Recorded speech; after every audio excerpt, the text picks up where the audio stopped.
আমার দাদু ভাইয়াটা কোথায়? ওকে তো খুঁজে পাচ্ছি না। দাদু ভাই, তুমি হঠাৎ আমার রুমে? ও দাদু ভাই, তুমি এসেছো?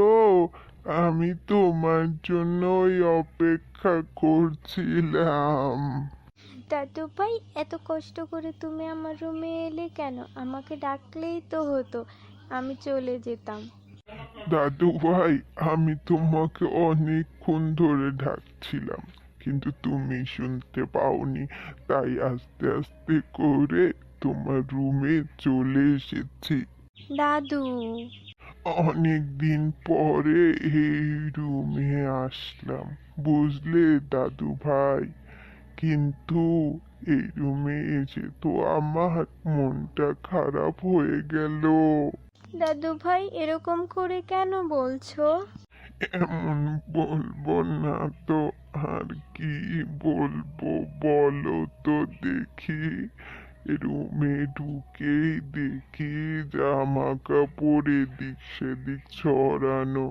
গিটারটা এত শখ করে তোমার বাবা কিনে দিয়েছেন, অথচ তুমি সেটা নিচে ফেলে দিয়েছো, সব কিছু চড়িয়ে ছিটিয়ে রেখেছো। এখন তো তোমার বয়স হচ্ছে নাকি বলো?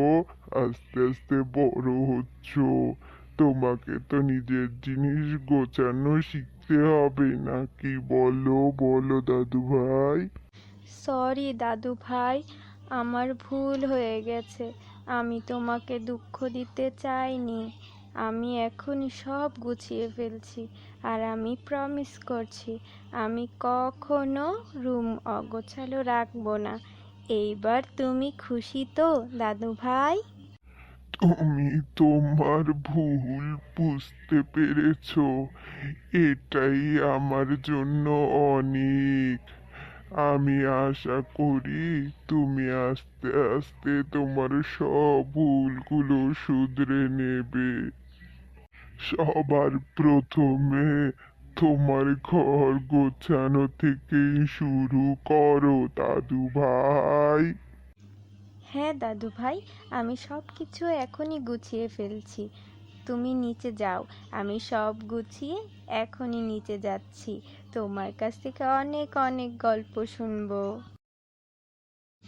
ইস, আজকে দাদু ভাই কতদিন পর আমার রুমে আসলো, অথচ আমার অগোছালো স্বভাবের জন্য দাদু ভাই কত কষ্ট পেল। আমি আর কখনো ঘর অগোছালো রাখবো না। আমি সব সময় ঘর গুছিয়ে রাখবো, ভালো বাচ্চা হয়ে থাকবো। যাই যাই, সব কিছু গোছানো শুরু করি। আমি সব সময় দাদু ভাইয়ের প্রিয় দাদু ভাই হয়েছিলাম, আছি এবং থাকবো।